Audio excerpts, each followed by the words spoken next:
Did your teacher teach you how to like write out the factors on top and bottom and then cancel them? So like if you had a 12 over a 16, you were reducing it, you might have learned that 12, let's see, prime factors. That's a 3 and a 4 and a 2 and a 2. You guys maybe use a table to get those. 16. Prime factors on 12 is 2. 2 times 8 is 16. 2 times 4 is 16. 2 times 2 is 4. Oh, so back at 0 to 60, one way you may have seen, if you didn't see it, just follow along, because you can still learn it right now, is that 12 is the same thing as 2 times 2 times 3. Right? Remember this? 4 times 3 is not 12? It is true, isn't it? Now, maybe you're not familiar with breaking it up, and I'm not going to make you, so don't worry. That's not where we're going with this. I just want you to watch. And if you've seen it before, I'm trying to make a connector for you. If you haven't seen it before, don't stress out. I'm not teaching you something new. I'm just trying to help you remember if you've seen it. But just notice, guys, that 12 can be broken up into those numbers, right? 16 can be broken up into 2 times 2 times 2 times 2. Because, you know, you collect the leaves with the prime factorization. If you were in a table, I don't know how you do it. Probably some kind of leave method. I don't know. But the idea is you can break these down into prime numbers. Why did you guys do that in 0 to 60? Those of you who are shaking your head, yes. Why would you have ever done this to help you reduce? How? What can you do now? Eliminate? Reduce, yeah. Because we know that with a fraction, if I divide out of 2 on the top, what must I also do on the bottom? Divide out of 2, right?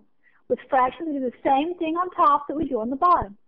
So by showing ourselves these numbers broken up into small pieces, we can say, oh, look, divide by 2 on top and bottom. I just canceled those. Divide by 2 again. Okay. Can I do it anymore on top? I took all the 2's out. Okay. That's not a method I use for reducing, but what I want you to focus on, if you haven't seen this, is the fact that, look, when stuff matches on top and bottom, it can cancel each other. I mean, a 2 divided by 2 is the same thing as a 1, isn't it? That's why it cancels. That's why it became a 1. You could also think about it as dividing on top and bottom by the same number. So you cancel a 2 on the top and you cancel a 2 on the bottom. You keep the fraction balanced, and when they're canceling, you're really just getting a 1. 2 over 2 is 1. Everybody with me? Let's extend this now to some letters.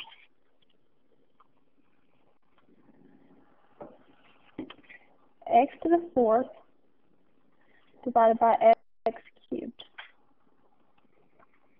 This is still just thinking for fun. I'll teach you the shortcut in just a second. The shortcut's actually way fun. You'll really like it, I think. You guys tell I like this exponent stuff. Okay, let's try it out. X to the 4th, what does it stand for? X times itself how many times? And on the bottom we have how many x's? We said that the same thing over itself, like, you know, 2 over 2 is equal to 1 because it cancels. That's what we said. So down here, every time we have x's that match, what do we get left with? X. Huh. It's like the opposite thing of multiplication. If you're multiplying, you've been adding them. This way, you're kind of killing them. You're kind of subtracting them, yeah. In fact, look at this, guys. Same basis, that's a big deal. X is on both. That's kind of a given every time I'm talking about these properties. But I have a 4 and a 3. Which one's bigger? Okay. So let's subtract the smaller one from it. 4 minus 3 gives me, x to the 1st. Done.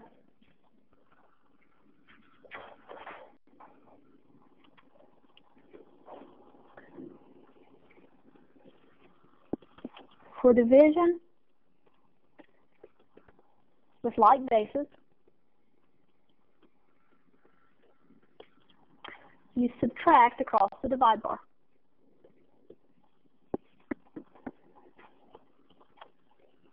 Now there's lots of different ways to teach this and learn this. I'm going to show you my favorite way. Some teachers will teach it differently, so be patient if you've had this class before or if you've seen this before, okay? You might have learned it a little different. You'll get the same answer though. I'll give you guys a second to write it. for division with like basis, subtract over or across that divide bar.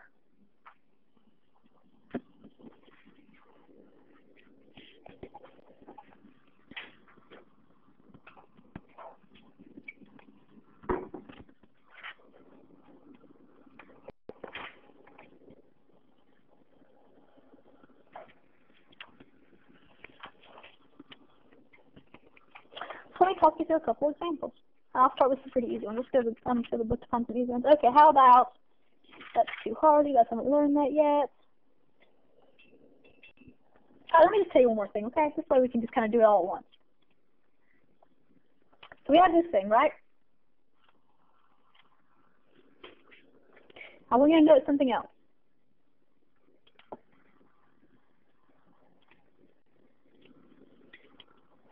Completely different. I'm going to put the two ideas together kind of at the same time. Note, if I had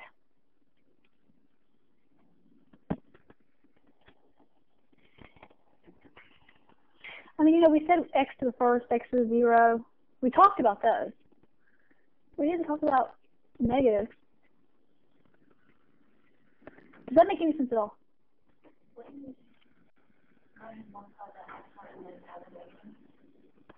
You gotta be careful. That negative's up in the sky and you can't just pull it down in front. That's completely different.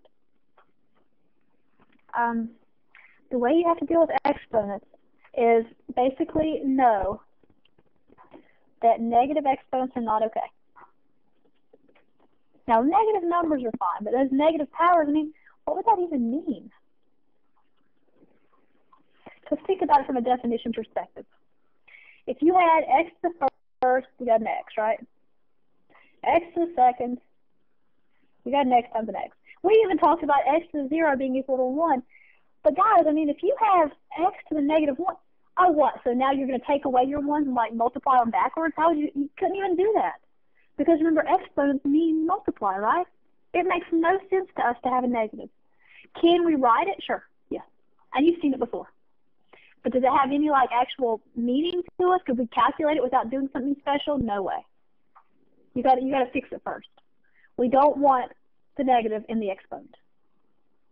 So what we do is we say, you know what?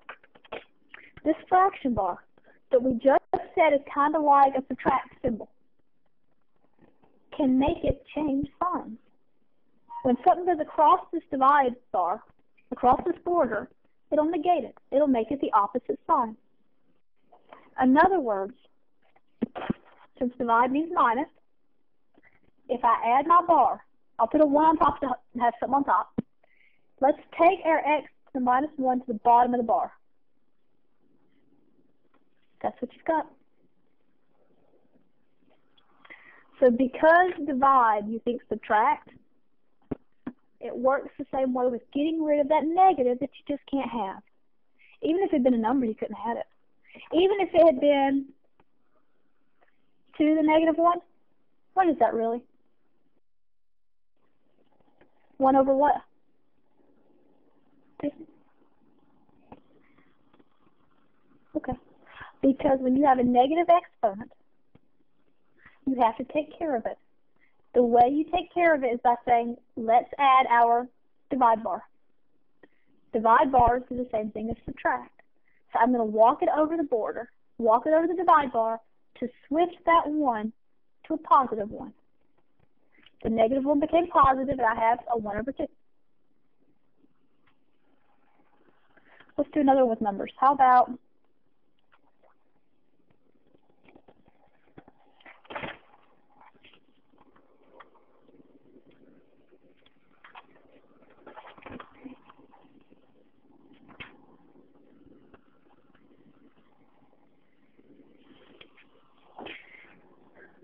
that is not 1 over 16 because there's a problem.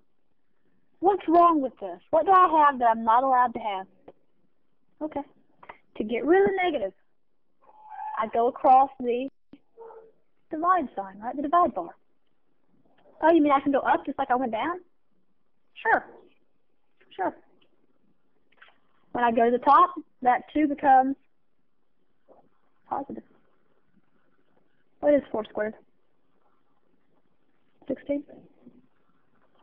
Let me give you guys a second to digest this. I just told you a lot of material right here.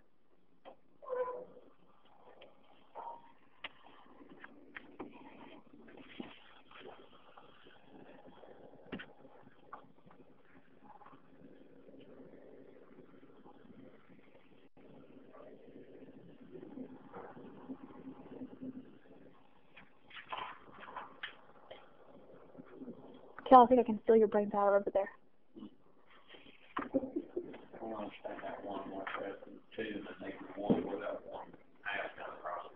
Well, okay, if I go over this, I have to put a 1 on top to hold its place, right? I can't, because I just added a bar. Always there's an invisible 1 anywhere. So I'll put the 1 on top, but if I pull it, I'm pulling the entire thing with the 2 included. Just like up here when the X came down with the 1, the whole thing has to come down. So when it came down, that became a positive 1, and the 1 stayed on top. Same thing here. I already wrote the 1 there, because I had to show it on the bottom. But when I pulled to the top, that 2 became positive, and the 4 came up too. But by taking the whole piece up, that exponent changed. So you've just seen 2 important things that I'm going to build out after break. First important thing, division. You're basically subtracting across the bar. You're taking the biggest one minus the smallest one, done. Okay? And you saw the bar, actually the subtraction extends to just negative stuff too. It changes the sign of things as you go over the bar. So in addition to just being a subtract up there, it actually does literally change the stuff to minus or plus, depending on which way you're going across the bar. Well, which one you had before you went across the bar. Let's take a 10-minute break, and we'll talk about this a little more when you come back.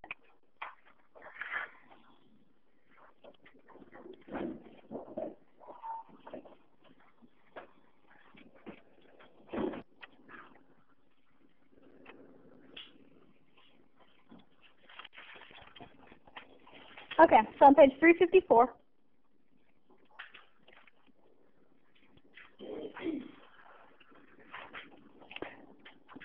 let's learn by example.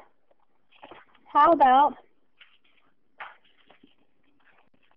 42? So it's going to combine the 2 things we talked about with the negative not being allowed on the exponent, and then us using some of the simplifying tricks we've learned. We have 2x to the negative 2 power all over y to the 4th. And the directions on all of this would be just to simplify.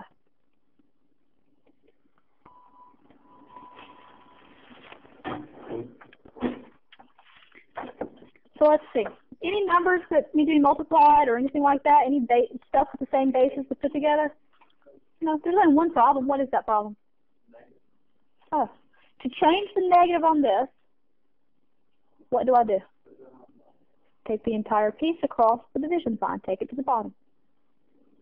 So I get 2 on top of y to the 4th, x to the 2nd. Can I combine that anymore, or am I done? Why do I know I'm done? Right, the bases don't match. X and y are not the same. Not the same letters, so we just stop. We've done as much as we can. Sometimes when they're more fun, you'll have to keep going, you know, if you have the same bases and stuff like that. But that's really as hard as they can make it. Let's see. How about 52?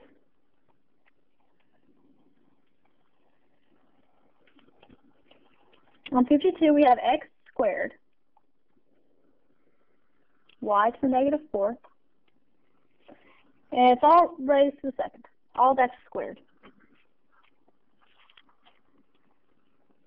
What's the first thing I should do?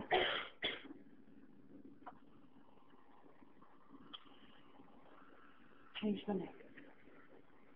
You could do that first. That's true. I'm going to do it 2 ways. Because I want to do the way that Kelly just said. She said go ahead and change this negative. If you did that, you'd take the whole piece that had the negative on it and take that y to the negative 4th down to the bottom of the fraction, right?